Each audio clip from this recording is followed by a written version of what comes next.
Hello guys, welcome back to my channel Nandu Peni vlog. இந்த vlogல நம்ம என்ன பார்க்க போகிறோம்னா ஒரு குட்டி ட்ராவல் தான். ஸோ சிறுமலை தான் போயிருந்தோம். ஸோ திண்டுக்கலுக்கு நம்ம ஃபங்க்ஷனுக்கு வந்திருந்தோம்ல, சண்டே ஃபங்க்ஷனு. ஸோ தூங்கி எழுந்துட்டு மார்னிங் வந்து ஊருக்கு கிளம்பலாம் தான் பிளான் பண்ணியிருந்தோம். சடனாக வந்து சிறுமலை தானே இருக்குது, போயிட்டு வந்துடலாம் சொல்லி எல்லாரும் சொல்லியிருந்தாங்க. ஸோ கீழே திண்டுக்கல்னா மேலே வந்து சிறுமலை ஒரு 2 hours ஆகும் பஸ்ஸில் போகிறதா இருந்தால். ஒரு 1 hour 2 hourஸில் சுற்றி பார்த்து திருப்பி ஒரு 2 hoursலேயே இறங்கிடலாம் அப்படின்னு சொல்லியிருந்தாங்க. சரி, சடன் பிளான் பண்ணதுனால ஒரு 11:30 மணிக்கு டிஃபன்லாம் சாப்பிட்டுட்டு ஸோ நேராக பஸ் ஸ்டாண்ட் தான் போயிருந்தோம். ஒரு 2 மணி இருக்கும் பஸ் ஏறிட்டோம். ஸோ ஹஸ்பண்டோட அண்ணன் ஃப்ரெண்ட்ஸ் எல்லாம் என்ன பண்ணாங்கன்னா, நாங்கள் பைக்கில் வரோம், நீங்கள்லாம் வந்து பஸ்ஸில் போங்கன்ட்டு நான் எங்கள் மாமனார் அண்டு மாமியார் என்னோடய சிஸ்டர் 4 பேருமே வந்து பஸ்ஸில் வந்திருந்தோம்.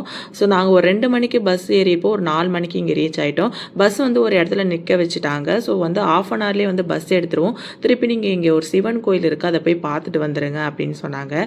கிட்ட தான் இருக்க, போய் பார்த்துட்டு வந்துடுங்க, ஒரு ½ an hourல வந்துடுங்க, மறுபடியும் நம்ம கீழே இறங்கிடலாம் அப்படின்னு சொல்லிட்டாங்க.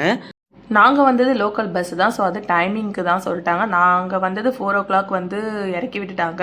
திருப்பி ½ an hourல போயிட்டு வந்துடுங்க, 4:30 மணிக்கு பஸ் எடுத்துருவோம். ஸோ ஒரு 5:30க்கெலாம் கீழே இறங்கிடலான்னாங்க. அதை விட்டிங்கன்னா 5:30 மணிக்கு தான் பஸ்ஸு. ஸோ எவ்வளோ சீக்கிரம் போய் பார்க்க முடியுமோ பார்த்துட்டு வாங்க. இங்கே சுற்றி பார்க்குறதுக்குலாம் ஒன்றும் கிடையாது, ஒரு சிவன் கோயில் மட்டும்தான் இருக்கும். இங்கேருந்து பார்த்தீங்கன்னா ஒரு 2 kilometers இருக்கும்னு சொல்லியிருந்தாங்க. அதுக்குள்ளே போய் பார்த்துட்டு வந்துடுங்கன்ட்டு.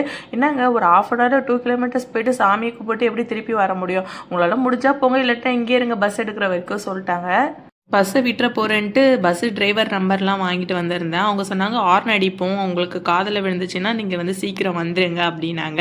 சரின்னு சொல்லிட்டு வந்ததுக்கு வந்து கோயிலாவது போய் பார்த்துட்டு வருவோன்ட்டு நாங்கள் ஃபஸ்ட்டு பொறுமையாக தான் நடந்து வந்திருந்தோம். எல்லாம் செடி மரம் கொடியெல்லாம் பார்த்துட்டு வந்துட்டு இருந்தோம். ஒரு காட்டுள்ள போகிற மாதிரி தான் இருந்துச்சு, 1 kilometers. அதுக்கப்புறமா ஒரு 10 வீடு வந்துருந்துச்சு. அந்த 10 வீட்டுக்கு நடுவில் தான் அந்த கோயில் இருக்குது. ஸோ பொறுமையாக போய் கோயிலெலாம் பார்த்துட்டு வந்திருந்தோம். நம்ம நெக்ஸ்ட் டே ஊருக்கு போகிறதுனா நம்ம பொறுமையாக போய் பார்த்துட்டு வரலாம். நான் வந்து ஏன் ஒரு அவசரப்பட்டேன்னா, ஈவினிங் வந்து என் ஹஸ்பண்ட் வந்து வந்தே பாரத் தான் புக் பண்ணியிருந்தாங்க. எங்களுக்கு 6 மணிக்கு ட்ரெயின். ஸோ நான் 5:30க்கெலாம் கீழே போயிடணும், அப்போ தான் நான் 6 மணிக்கு ட்ரெயின் ஏற முடியும். ஒரு டிக்கெட்டோட ப்ரைஸ் பார்த்திங்கன்னா 1350 சம்திங் வந்துச்சு. எனக்கும் என் ஹஸ்பண்டுக்கும் தான் புக் பண்ணியிருந்தேன். எங்கள் மாமனார் மாமியார் அவங்கெல்லாம் வந்து ஊருக்கு போயிடுவாங்க, நாளைக்கு தான் ஊருக்கு போகிறதா இருந்தாங்க. ஸோ நாங்கள் நைட்டு வந்து ஈவினிங் வந்து கிளம்பலான்னு இருந்தோம். 8 hours என்னால் சென்னைக்கு ட்ராவல் பண்ண முடியாது, ஒழுங்காக வந்து வந்தே பாரத் புக் பண்ணுங்க, நம்ம சென்னைக்கு வந்து 5 hours போகிற மாதிரி பார்ப்போம் அப்படின்னு சொல்லியிருந்தேன். என் ஹஸ்பண்டும் புக் பண்ணிட்டாங்க. இப்போ வரேன் அப்போ வரேன்ட்டு யாருமே வரல. அவங்க அண்ணனும் வரல, என் ஹஸ்பண்டும் வரல, எல்லாம் பைக்கில் வரேன்னாங்க, யாருமே வரல. சரி, அவங்க வர மாதிரி தெரியலன்ட்டு நாங்கள் வந்து சரி வந்ததுக்கு வந்து கோயிலாக போய் சுற்றி பார்க்கலான்ட்டு கோயில் உள்ள தான் வந்தோம். ஸோ நான் என்ன பிளான் பண்ணேன்னா, ஸோ ஹஸ்பண்ட் வந்தால் கூட நம்ம பைக்கில் வந்து டைமுக்கு இறங்கல, பஸ்ஸு போனால் கூட பரவாயில்லன்னு நினச்சி தான் நான் வந்து பிளான் பண்ணி வந்தேன். பட் என் ஹஸ்பண்ட்லாம் யாருமே வரவே இல்லை, ஃபோன் பண்ணி வரல, எங்களுக்கு பைக்கு கிடைக்கலன்ட்டாங்க. கீழே வந்து ஒரு முனிவரோட கோவில் தான் இருந்துச்சு. ஸோ அதை மட்டும் போய் பார்த்துட்டு வந்தோம். ஏன்னா சிவன் கோயில் மேலே போகணுன்னா 1 hour ஆகும், ஏறுறதுக்கு வர்றதுக்கு ஒரு 1 hour ஆகும், ஒரு 2 hours ஆகும் மேலே போய் பார்க்கணுன்னா. நமக்கு இருந்ததே ½ an hour தான். இதில் நம்ம எங்கே போய் பார்க்குறதுன்ட்டு கீழே மட்டும் சாமி கும்பிட்டோம்.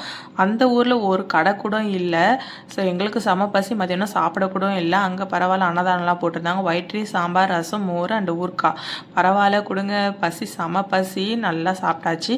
சாப்பிட்டுட்டு சரி நாங்கள் வந்து ஒரு 4:20 இருக்கும், அதுக்குள்ளே வந்து பஸ்ஸுக்கு போயிடலாம் அப்படின்னு நினச்சி கடகன்னு வர ஆரம்பிச்சிட்டோம். ஒரு 5 நிமிஷம் தான் இருந்திருப்போம், சாப்பிட ஒரு 5 நிமிஷம் எடுத்துக்கிட்டோம், அவ்வளோதான். ஒரு 10 நிமிஷம் தான், டக்குன்னு திருப்பி ரிட்டர்ன் வரலாம் அப்படின்னு சொல்லி நடக்க ஆரம்பித்தோம். பஸ் ஹார்ன் சவுண்டு கேட்டுருச்சு. ஓகே, இவங்க எடுக்க போகிறாங்கட்டு கடன்னு ஓடிட்டு வந்திருந்தோம். என் பையனை வர தூக்கிட்டு நடக்கவே முடியல, எங்கள் மாமியாராலும் ஓடவே முடியல பாவம். ஆனால் ஓரளவுக்கு வந்து ரீச் ஆகிட்டோம். வந்து கரெக்டாக ரீச் ஆகிறதுக்குள்ளே பஸ் எடுத்துட்டாங்க. ஸோ பஸ்ஸும் போயிடுச்சு. பஸ் இறக்கி விட்ட இடத்துல போய் இருக்குமான்னு பார்த்தோம். ஸோ பஸ்ஸும் கிளம்பிடுச்சு. என்ன பண்ணுறதுன்னு தெரியல. அங்கே ஒருத்தவங்க நடந்து வந்துட்டு இருந்தாங்க. அவங்ககிட்ட கேட்டோம் 5:30 மணி பஸ் எப்போ வரும்ன்ட்டு.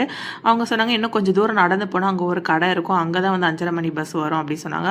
அந்த கடைக்கிட்ட போய் கேட்டதுக்கு அவங்க என்ன சொன்னாங்கன்னா 5:30னா கரெக்டாக 5:30 வராது, 6 மணிக்கு கூட ஆகும் அப்படின்ட்டாங்க. என்ன பண்ணுறதுனே தெரில. என் ஹஸ்பண்டுக்கு கால் பண்ணி பஸ்ஸை மிஸ் பண்ணிட்டோம், என்ன பண்ணுறதுன்னு தெரியல அப்படின்னு சொல்லியிருந்தேன். ஸோ விடு, என்ன பண்ணுறது, காசு வேஸ்ட்டு தான் நம்ம புக் பண்ணது அப்படின்னு சொல்லிட்டாங்க. சரி, நீ கேபு புக் பண்ணிவிட்டு வர ட்ரை பண்ணி பாரு, போக முடியுமான்னு பார்ப்போம் அப்படின்னாங்க. அந்த ஆண்டிக்கிட்ட கேட்டால் கேப்லாம் இங்கே கிடையாதுமா, நம்பரும் கிடையாது, இன்னும் கொஞ்சம் தூரம் நீங்கள் நடந்து போகணும் அப்படின்ட்டாங்க. ஸோ நமக்கு அந்தளவுக்குலாம் டைமே கிடையாது. ஆல்மோஸ்ட் வந்து 5 o'clock ஆகிடுச்சு. நான் 6 o'clock ட்ரெயின் ஏறணும், என்ன பண்ணுறதுனே தெரில. ஸோ வர வழியிலே பார்த்தீங்கன்னா ஒரு கார் ஒன்று வந்துருச்சு. எல்லாமே ஃபேமிலியோட வந்து கோயிலுக்கு வந்திருப்பாங்க போல். அவங்கக்கிட்ட எங்கள் மாமனார் லிஃப்ட்டு கேட்டு என்னையும் என் சிஸ்டர்லாவும் மட்டும் ஏற்றி அனுப்பிட்டாங்க. எங்கள் மாமனாரும் மாமியாரும் நாங்கள் பஸ்ஸில் வரோம், நீங்கள் போங்க அப்படின்ட்டாங்க. ஸோ போகிற வழியிலே பார்த்தீங்கன்னா காட்டு எருமை பார்த்தோம். அங்கே ஒரு இடத்துல டீ குடிக்கலான்னு நிறுத்தினாங்க. அந்த டீ ஷாப் பக்கத்துலேயே பார்த்தீங்கன்னா காட்டு எருமை தான் மேய்ஞ்சிட்டு இருந்துச்சு. எனக்கு இதுதான் ஃபர்ஸ்ட் டைம் காட்டு எருமை பார்க்கவே ரொம்ப பயமாக இருந்துச்சு. காட்டு எருமையில இதை பார்த்தீங்கன்னா கண்ணுக்குட்டியா, இன்னும் பெரிய எருமைலாம் பார்த்தா எப்படி இருக்கும்னு தெரியல. பார்க்கவே ரொம்ப பயங்கரமாக இருந்துச்சு. இது வந்து பாகுபலியில் தான் நான் வந்து படத்தில் தான் பார்த்துருக்கேன். நேரில் இதுதான் ஃபர்ஸ்ட் டைம் பார்த்தேன். ஸோ தனியாக மாட்டேன்னா முடிஞ்சிருச்சு கதை போல இருக்குது. நான் பயந்துகிட்டே போய் பக்கத்தில் கொஞ்சம் ஃபோட்டோஸ்லாம் எடுத்துக்கிட்டேன். அப்படியே டீ குடிச்சிட்டு பலாப்பழம்லாம் கொஞ்சம் வாங்கிட்டு அப்படியே கிளம்பிட்டோம். கரெக்டாக ஒரு 5:30க்கெலாம் கீழே கூப்பிட்டு வந்து விட்டுட்டாங்க. ஸோ கொஞ்சம் மயக்கமாக இருந்துச்சு எனக்கு, அண்ட் டயர்டாகவும் இருந்துச்சு. பரவாயில்ல, இவங்க ஹெல்ப் பண்ணலாம்னு நாங்கள் வந்து டைமுக்கு வந்திருக்க முடியாது. ஸோ கொஞ்சம் மயக்கமாக இருந்துச்சுன்னு பக்கத்துலேயே ஒரு டீ கடை இருந்துச்சு. ஸோ அங்கே வந்து ஹனி டீன்னு வந்து இமாலயா ஹனி டீன்னு போட்டிருந்தாங்க. நிறைய ஹனி சுகர் போடாமல் ஹனிலேயே வந்து கலந்து கொடுப்பாங்க போல். பார்க்க கொஞ்சம் டிஃப்ரெண்ட்டாக இருந்துச்சு. இது எனக்கு ஃபர்ஸ்ட் டைம். இந்த மாதிரி டீ வந்து நான் ஃபர்ஸ்ட் டைம் ட்ரை பண்ணுறேன். ஸோ எல்லாமே சூப்பராக இருந்துச்சு. Black forest honey tea and lemon டீன்ட்டு நிறைய வெரைட்டி ஆஃப் ஹனிஸ் வச்சுருந்தாங்க. அதேமாதிரி உள்ளே வந்து நிறைய ஹனிலாம் வந்து ஆர்கானிக் ஹனிலாம் வந்து வித்துட்டு இருந்தாங்க. அதை கொஞ்சம் நேரம் சுற்றி பார்த்துட்டு இருந்தேன். என் ஹஸ்பண்ட் வந்து என்னை பிக்கப் பண்ண வந்துட்டாங்க. ஸோ அப்போ தான் டீ வாங்கி கையில் வச்சு ஒரு சிப் குடிக்கலான்னு வாயில் வைக்கிறேன். என் ஹஸ்பண்ட் வந்துட்டு வா டைம் ஆகிடுச்சு போகலான்னாங்க. அப்படியே வச்சுட்டு அப்படியே கிளம்பிட்டேன். டீ ஆக்சுவலாக சூப்பராக இருந்துச்சு, ரொம்ப நல்லா இருந்துச்சு, எனக்கு ரொம்ப பிடிச்சிருந்துச்சி. பட் என்னால் குடிக்கவே முடியல. லைட்டாக ஒரு சிப் மட்டும் பண்ணேன். ஸோ டேஸ்ட் வைஸ் சூப்பராக இருந்துச்சு. நெக்ஸ்ட் டைம் பண்ணால் கண்டிப்பாக ட்ரை பண்ணணும். நாங்களும் ரயில்வே ஸ்டேஷனும் கிளம்பியாச்சு. பக்கத்தில் தான் ரயில்வே ஸ்டேஷன், அங்கேருந்து ஒரு 5 minutes தான். ஸோ அவசரமாக கிளம்பி போயாச்சு. ஸோ இதோட நெக்ஸ்ட் வீடியோ நான் வந்தே பாரத் போன ட்ரெயின் வீடியோ நான் உங்களுக்கு அப்டேட் பண்ணுறேன். ஸோ மறக்காமல் நம்ம சேனலை சப்ஸ்கிரைப் பண்ணிக்கோங்க. தேங்க்ஸ் ஃபார் வாட்சிங்.